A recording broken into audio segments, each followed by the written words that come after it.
अवधूत चिंतन श्री गुरुदेव दत्त।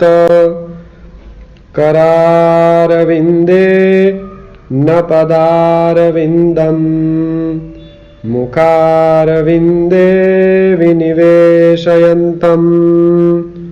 वट्टस्य पत्रस्य पुटे शयानम्, बालं मुकुन्दं मनसा स्मरामि।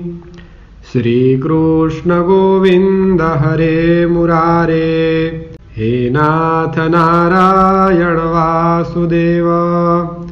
जिह्वे पिबस्वामृतमेतदेव, गोविंद दामोदर माधवेति। पूज्य बापजीए તેમના સાહિત્યમાં બધા જ ધર્મના દેવ દેવી અને અવતારી પુરુષોની સ્તુતિ ગાઈ છે। એકમ સદ્વિપ્રા બહુધા વદંતીની અનુભૂતિ સમાજ આગળ પોતાના નક્કર જીવનથી રજૂ કરી આ ઘોર કળીકાળમાં શ્રેષ્ઠ સમન્વય સાધ્યો છે અને કલ્યાણને માર્ગે લઈ જતા ધર્મને તેના પૂર્ણ વ્યાપક સ્વરૂપમાં સહજ ભાવે ઉદ્બોધી ધર્મ કે ઈશ્વરમાં ન માનનારને પણ રૂચે તેવી વિચારધારા આપણી સમક્ષ મૂકી છે। તેઓ શ્રીના વરદ હસ્તે ભગવત પ્રેરણાથી જે કાંઈ પણ લખાયું તે તદ્દન સહજ ભાવે જ પ્રગટેલું।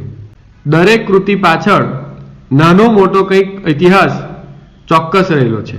મોટા ભાગે પૂજ્ય બાપજીની અસ્વસ્થ શરીર પ્રકૃતિ વેળાએ જ આવા અલૌકિક કાવ્ય ઝરણાઓ રચાયા છે। તેઓ શ્રીની દાંતની બીમારી દરમિયાન આપણને બેઠા અવધૂતના ભજનો મળ્યા। શ્રી કૃષ્ણનામ સંકીર્તનમની રચના પાછળ પણ કંઈક આવો જ ઇતિહાસ છે। ઈસવીસન 1951ની સાલમાં એક મહોત્સવમાં કોઈ ફોટોગ્રાફરે ખૂબ નજીકથી કરેલા ફોટોના ફ્લેશથી તેમની આંખનો પડદો ખસી ગયો। બંને નેત્રોમાં પૂજ્ય બાપજીને તીવ્ર વેદના અનુભવાવા લાગી। ડોક્ટરોએ પૂજ્ય બાપજીની આંખો તપાસ્યા બાદ કહ્યું કે ઓપરેશન કરાવવું પડશે। ત્યારે પૂજ્ય બાપજી તુરંત બોલ્યા કે મારે કંઈ જોવાની ઈચ્છા નથી। સુરદાસને આખી જિંદગી ચાલ્યું ને, શું મારે નહીં ચાલે? ભગવાનને મારે હાથે કોઈ કાર્ય કરાવવું હશે ને તેમાં આ આંખોની જરૂર હશે તો તે જરૂર સુધારી દેશે। આ ઘટના ઘટ્યા પછી પૂજ્ય બાપજીનો મુકામ ડુમ્મસમાં શ્રી દયાભાઈ મોદીને ત્યાં થયો। સેવામાં સુરતના ડોક્ટર શ્રી રણજીતભાઈ ભટ્ટ અને તેમના પત્ની તથા સુમન કાકા રહેતા હતા। ત્યાં પૂજ્ય બાપજીને શ્રી કૃષ્ણનામ સંકીર્તનમ સ્ફુર્યું, પણ આંખોની તકલીફના કારણે તેઓ શ્રીએ જાતે કલમ પકડી નથી। પાસે રહેલ કોઈને તેમણે લખાવ્યું, પણ લોકોપાધિના કારણે તે વખતે અધૂરું જ રહ્યું ને માત્ર 40-42 શ્લોકો એટલે 168 નામ જ થયા। નહીં તો દત્તનામ સંકીર્તનમની માફક 1008 નામ લખાઈ શ્લોકબદ્ધ થયા હોત।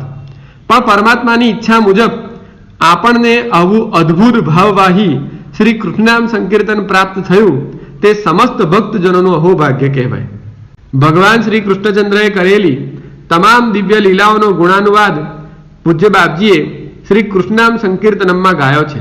કેટલાક વિશિષ્ટ વિશેષણો પણ પ્રયોજ્યા છે જે વાંચતા એમ થાય છે કે અરે ભગવાનની લીલા ઘણી જ અમૃતમય છે। અવધૂત ચિંતન શ્રી ગુરુદેવ દત્ત।